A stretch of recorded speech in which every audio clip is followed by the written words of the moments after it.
Hi hello welcome back to JS food. అందరు బాగున్నారండి. ఈరోజు మీ ముందుకైతే మరి కొత్త వంటకంతో అయితే వచ్చానమాట. మన ఆంధ్ర స్టైల్లోని రెస్టారెంట్ ఫ్లేవర్లో మటన్ దమ్ బిర్యానీ ఎలా చేసుకోవాలో ఈరోజు మీకు చూపించబోతున్నానండి.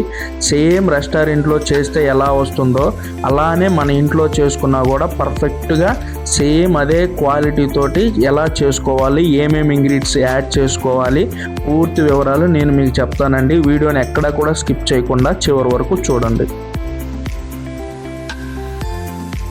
ముందుగా మటన్ బిర్యానీ కోసం మనం మటన్ ముక్కలు అయితే తీసుకొని వచ్చామండి.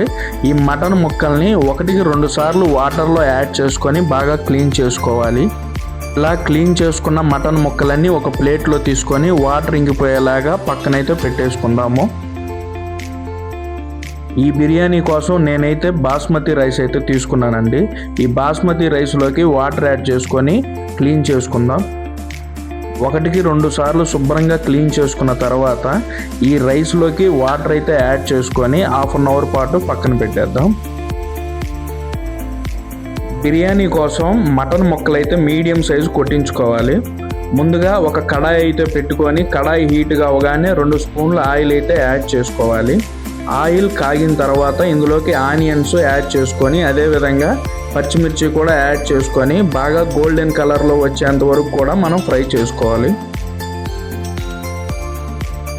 ఇలా గోల్డెన్ కలర్లో వచ్చిన తర్వాత ఇందులోకి ముందుగా బిర్యానీ ఆకు అయితే యాడ్ చేద్దాం. అదేవిధంగా బిర్యానీ మసాలాలు ఏమైతే యాడ్ చేస్తామో మిరియాలు, యాలకులు, అనాస పువ్వు, అలాగే జీలకర్ర, బిర్యానీ మసాలాలన్నీ కూడా యాడ్ చేసుకోవాలి ఇందులోనే. ఇలా యాడ్ చేసుకున్న తర్వాత ఒక 2 రెబ్బల కరివేపాకు యాడ్ చేసుకొని ఫ్రై చేసుకుందాము. ఇలా ఫ్రై అయిన తర్వాత ఇంట్లో రోట్లో దంచినటువంటి అల్లం వెల్లుల్లి పేస్ట్ అయితే యాడ్ చేసుకుందాము. ఈ అల్లం వెల్లుల్లి పేస్ట్ యాడ్ చేసుకున్న తర్వాత ఒక 1/2 కప్పు టమాటో ముక్కలు అయితే యాడ్ చేసుకుందాము. ఈ టమాటో ముక్కల్ని మగ్గేంత వరకు కూడా మనం ఫ్రై చేసుకుందాము. నాగా చెప్పిన మసాలాలన్నీ మీ అందరికి తెలుసు కాబట్టి బిర్యానీ మసాలాలన్నీ చెప్పేశానండి. ఏమేమి యాడ్ చేసుకోవాలో మీకు తెలుసు కదా. ఇలా టమాటాలు బాగా మగ్గిన తర్వాత ఇందులోకి కొత్తిమీర యాడ్ చేద్దాము. అదేవిధంగా పుదీనా కూడా యాడ్ చేద్దాము. ఈ కొత్తిమీర, పుదీనా ఈ కర్రీలోకి కలిసే విధంగా ఒకసారి అయితే మనం కలుపుకుందాము. ఇలా కలుపుకున్న తర్వాత ఇందులోకి కస్తూరి మెంతి అయితే 1 స్పూన్ యాడ్ చేద్దాము. అదేవిధంగా గరం మసాలా కూడా 1 స్పూన్ యాడ్ చేసుకొని అలాగే 1 స్పూన్ మటన్ మసాలా, అదేవిధంగా 1 స్పూన్ అయితే ధనియాల పొడి యాడ్ చేసుకోవాలి. అలాగే ఒక 1/2 స్పూను పసుపు, మనకి రుచికి తగినంతగా కారం అయితే యాడ్ చేసుకోవాలి. కారం నేనైతే 1.5 స్పూన్ యాడ్ చేసుకున్నాను. అలాగే కల్లు ఉప్పు కూడా యాడ్ చేసుకోవాలి. సాల్ట్ వాడడం లేదు, కల్లు ఉప్పు అయితే యాడ్ చేసుకోండి. 1.5 స్పూన్ యాడ్ చేసుకోండి. ఇవన్నీ మసాలాలు బాగా కలిసే విధంగా ఒకసారి అయితే మనం కలుపుకుందాము. ఇలా మగ్గినట్టు మసాలాలన్నీ బాగా కలిసిన తర్వాత ఇందులో అయితే మనం ఇప్పుడు పెరుగు యాడ్ చేసుకుందాము. ఒక 1/2 కప్పు పెరుగు అయితే మనం యాడ్ చేసుకుందాము. ఈ 1/2 కప్పు పెరుగు కూడా ఈ మసాలాలతో పాటు బాగా కలిసే విధంగా మనం ఒకసారి అయితే కలుపుకుందాము. ఇలా కలుపుకున్న తర్వాత ముందుగా క్లీన్ చేసుకొని పక్కన పెట్టుకున్నటువంటి మటన్ ముక్కలు అయితే ఇందులోకి యాడ్ చేసుకుందాము. ఈ గ్రేవీలో మటన్ ముక్కలు బాగా కలిసే విధంగా ఒకసారి అయితే మనం కలుపుకుందాము గరిటెతోటి. ఇలా బాగా కలిసిన తర్వాత ఫైనల్గా ప్లేట్ పెట్టేసి పైన వెయిట్ చేద్దాము. ఇలా ఈ మటన్ ముక్కలు ఉడకాలంటే కొంచెం టైం పడుతుంది. ఒక 40 నిమిషాల తర్వాత మటన్ ముక్కలు అయితే బాగా ఉడికాయి. చూడండి మీరే, ఒక 60% వరకు మటన్ అయితే మనకు బాగా ఉడికింది. ఒకసారి గరిటెతో అయితే కలుపుకొని ఈ మటన్లోకి ముందుగా వాటర్ అయితే యాడ్ చేద్దాము. మనకి రైస్కి పట్టి వాటర్ అయితే యాడ్ చేసుకోవాలన్నమాట, క్వాంటిటీని బట్టి. ఇందులోనే మనం నిమ్మకాయ రసం కూడా యాడ్ చేద్దాము. నేను ఒక దెబ్బ అయితే నిమ్మకాయ రసాన్ని కూడా యాడ్ చేశాను. ఇలా యాడ్ చేసిన తర్వాత ఫైనల్గా ఒకసారి కలుపుకున్న తర్వాత ఈ హాఫ్ అన్ అవర్ పాటు పక్కన పెట్టిన ఈ రైస్ అంతా కూడా ఇందులో యాడ్ చేద్దాము.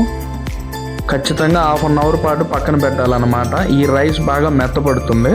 ఈ రైస్ని ఇందులో యాడ్ చేసుకున్న తర్వాత గరిటెతోటైతే ఒకసారి కలుపుకుందాము.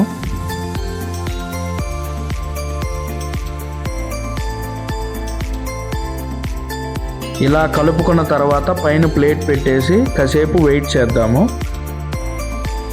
మనకి ఈ మటన్ బిర్యానీ ఒక 80% ఉడికేంత వరకు కూడా మనం వెయిట్ చేయాలి. ఇలా 80% ఉడికింది అనుకున్నప్పుడు మనం ఒకసారి పట్టుకొని చూసామంటే మనకు తెలిసిపోతుంది. ఇలా ఉడికిన తర్వాత ఇందులోకి మనం ఫ్రైడ్ ఆనియన్స్ అయితే యాడ్ చేద్దాము. ముందుగానే ఫ్రై చేసి పెట్టుకోవాలన్నమాట. ఈ ఫ్రైడ్ ఆనియన్స్ యాడ్ చేద్దాము. ఇలా యాడ్ చేసిన తర్వాత పైన కొత్తిమీర కూడా యాడ్ చేద్దాము. కొంచెం కొత్తిమీర పుదీనా కూడా యాడ్ చేసి పైన అయితే ప్లేట్ పెట్టేద్దాము. 100% లో ఫ్లేమ్లో పెట్టుకొని ఒక 20 నిమిషాల పాటు దమ్ అయితే ఇచ్చేద్దాము. మటన్ బిర్యానీ అయితే రెడీ అయిపోయింది. చూడండి మీరే, వావ్, చాలా బాగా మనకి సేమ్ రెస్టారెంట్లో చేసుకుంటే ఏ విధంగా అయితే ఉంటుందో సేమ్ అదే విధంగా వచ్చింది. ఈ మటన్ బిర్యానీ ఒక ప్లేట్లోకి అయితే సర్వ్ చేసుకుందాము. మీరు కూడా ట్రై చేయండి, ఖచ్చితంగా చాలా బాగుంది. రిజల్ట్ మటుకు మంచి రిజల్ట్, మీకు 100% నచ్చుతుంది. ఇలా మటన్ బిర్యానీ మొత్తం సర్వ్ చేసుకున్న తర్వాత ఈ బిర్యానీలోకి ఒక కప్ అయితే పెరుగు చట్నీ రెడీ చేసుకున్నాం అన్నమాట. అలాగే గోంగూర చట్నీ కూడా ఒక కప్ అయితే రెడీ చేసుకొని ఆ ఆనియన్స్ పెట్టుకొని తింటుంటే చాలా టేస్టీగా ఉంది. ముక్క కూడా చాలా బాగా ఉడికిందన్నమాట.